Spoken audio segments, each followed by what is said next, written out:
Olá! Hoje a gente vai mergulhar de cabeça em uma única fonte, mas que, olha, é um verdadeiro terremoto no mundo do direito. É a Lei número 15.240 de 2025. E ela nos força a encarar uma pergunta que, por décadas, pareceu, assim, impossível de responder na justiça. Dá para processar um pai ou uma mãe por não dar amor? E a resposta dessa nova lei é um sonoro sim. E a nossa missão aqui é entender como. Olha, é uma mudança de paradigma total. O direito de família sempre lidou com o concreto, né? Dinheiro de pensão, dias de visita, a casa onde a criança fica. Eram discussões sobre o que é tangível. Essa lei, ela invade um território que sempre foi considerado privado, subjetivo. Sagrado, talvez. Sagrado, boa palavra. Ela tenta regulamentar o afeto, a presença. É, é uma ousadia tremenda. Exato. Então, vamos direto ao ponto. A lei altera o Estatuto da Criança e do Adolescente, o ECA, que é a espinha dorsal da proteção infanto-juvenil no Brasil. O que ela faz, na prática, para tornar a ausência de um pai ou mãe algo que o juiz possa de fato julgar? O movimento central da lei é transformar o que a gente conhece como abandono afetivo em um ilícito civil. E é fundamental entender essa distinção, tá? Não é um crime. Ah, importante. Ninguém vai ser preso por isso, então. Não, de jeito nenhum. Mas um ilícito civil é uma ação, ou, nesse caso, uma omissão, que causa um dano a outra pessoa. E se tem dano? Tem o dever de reparar. Exato. Há o dever de repará-lo. Repará-lo com dinheiro, imagino eu. É brutalmente direta. A ausência afetiva causa uma dor, um prejuízo psicológico, de formação, tão real quanto um dano material. A lei está, na prática, tentando colocar um preço na dor da ausência, algo que o direito brasileiro nunca ousou fazer de forma tão explícita. Certo, então a ausência agora pode gerar uma indenização. Mas isso me leva à pergunta óbvia, que parece quase filosófica. Como que a lei pode definir algo tão subjetivo quanto afeto? É como tentar medir saudade em laboratório. Como que o legislador lidou com esse desafio monumental? E é aqui que fica bem interessante e controverso. Para não deixar a ideia solta no ar, o texto da lei alterou o coração do ECA para inserir uma nova definição, um novo dever. O dever de prestar assistência afetiva. Assistência afetiva. Isso. E o legislador foi muito específico, quebrando essa ideia em 3 deveres bem concretos, bem práticos. Ok, tô curiosa para ver como transformaram isso em texto de lei. Qual é o primeiro desses deveres? O primeiro é o dever de orientação quanto às principais escolhas e oportunidades profissionais, educacionais e culturais. Veja bem, a lei não está mais falando só de pagar a mensalidade da escola ou do curso de inglês. Pera um pouco, isso é mais profundo do que parece.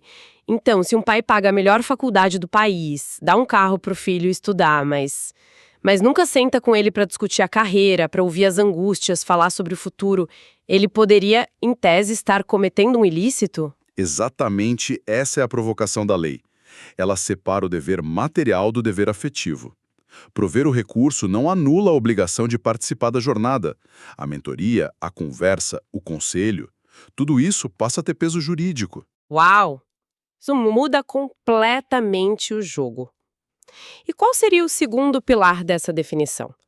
O segundo ponto, olha, esse para mim é o mais profundo. Ele fala em solidariedade e apoio nos momentos de intenso sofrimento ou de dificuldade. Solidariedade e apoio. Ou seja, o ombro amigo virou obrigação legal. O abraço na hora da crise, a presença quando o mundo do adolescente desaba, deixa de ser só um gesto de carinho e passa a ser um dever que pode ser cobrado na justiça. Gigantesca. É uma mudança de mentalidade gigantesca. A lei está reconhecendo que um amparo emocional em momentos de crise é tão vital para a formação de um ser humano quanto o teto e a comida. É a validação jurídica da importância do suporte psicológico familiar. E o terceiro? O que mais a lei define como assistência afetiva? O terceiro dever é o da presença física espontaneamente solicitada pela criança ou adolescente quando possível de ser atendida. Ah! E a chave aqui Está nas palavras espontaneamente solicitada. Isso é sutil e muito inteligente. Não se trata só de cumprir o calendário de visitas que o juiz determinou, pegar na sexta e devolver no domingo. Trata-se de atender a um chamado. Se o filho liga no meio da semana e diz: "Pai, tô com saudade, pode passar aqui?", a resposta a esse chamado ganha uma nova dimensão. Exatamente. A lei valoriza a presença reativa, aquela que responde a uma necessidade do momento. Claro, existe a ressalva do quando possível, né? Que dá espaço para o bom senso. Ninguém vai ser processado por estar numa reunião de trabalho. Mas a intenção é clara: demonstrar que o filho é uma prioridade para além do que está escrito numa sentença judicial. Entendi. A definição é realmente ousada, mas agora vamos conectar os pontos. A gente tem essa definição detalhada de assistência afetiva. Como que isso se transforma, de fato, num processo judicial e numa indenização?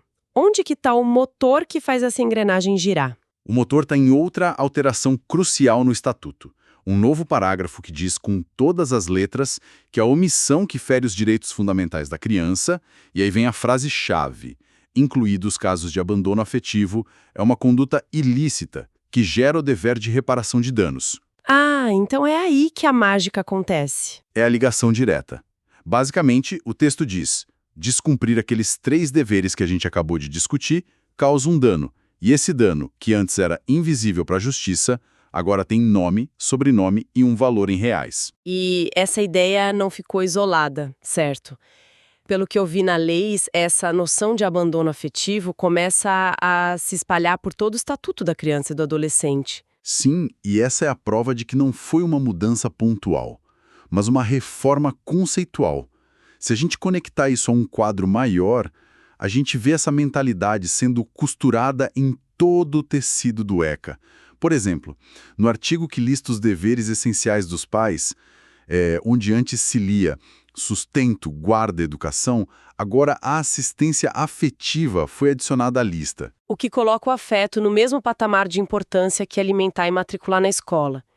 Deixa de ser um extra, um bônus para bons pais e se torna parte do pacote básico. Exato.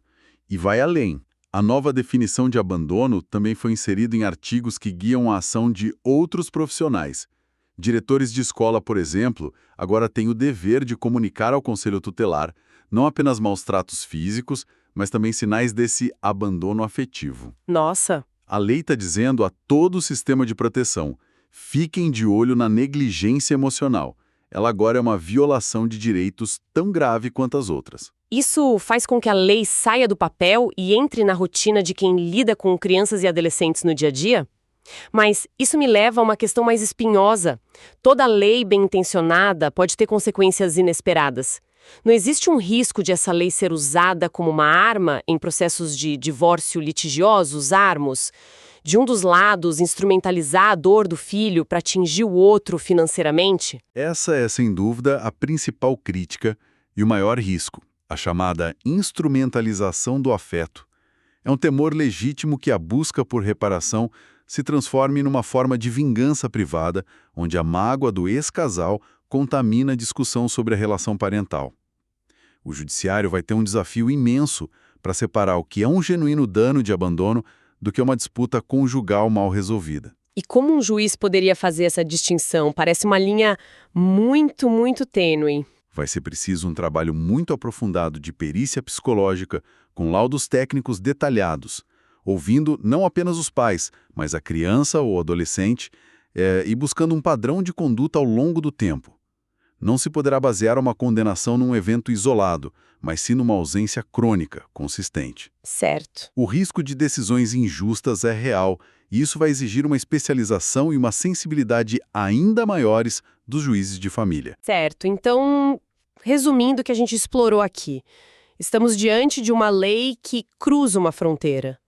Ela pega algo tão etéreo quanto o afeto, o define em termos legais, práticos, e cria uma consequência financeira, dura, para sua ausência. É uma tentativa de reparar uma dor que sempre foi considerada do âmbito pessoal. O principal insight, para mim, é essa formalização da presença como um dever jurídico. É a lei tentando dar voz e reparação a um sofrimento que, por muito tempo, o direito considerou invisível ou, pior, impossível de medir. É uma resposta a uma demanda social de que as responsabilidades parentais vão muito além do pagamento de um boleto. É uma mudança profunda, sem dúvida. E isso nos deixa com uma reflexão final. Sim. E é aqui que o verdadeiro debate começa. Isso levanta uma questão importante. A lei fez um trabalho corajoso, detalhado, ao definir o que é assistência afetiva. Mas a grande questão que fica para o futuro e que vai assombrar os tribunais por anos é: como se pode, objetivamente, provar a ausência dela? Dessas 3 obrigações que a gente discutiu, qual você acha que vai ser a mais difícil de levar a um tribunal? A falta de orientação sobre o futuro, a falta de apoio no sofrimento ou a ausência física quando o filho chama? A meu ver, a mais complexa será provar a falta de solidariedade nos momentos de intenso sofrimento. Como se prova num processo que um pai ou uma mãe foi indiferente à sua dor? Que provas você apresenta? Mensagens de WhatsApp não lidas? O depoimento de um adolescente dizendo: eu estava mal e ele não me ligou. Exato. A lei cria o direito, o que é um passo gigantesco. Mas o desafio de transformar a prova de um sentimento ou da falta dele em um fato jurídico, isso abre um debate inteiramente novo. E a forma como os juízes, psicólogos e advogados vão navegar nesse território tão delicado é o que vai definir se esta lei será uma revolução na proteção das crianças, ou uma porta aberta para conflitos familiares ainda mais dolorosos. Essa reflexão fica no ar.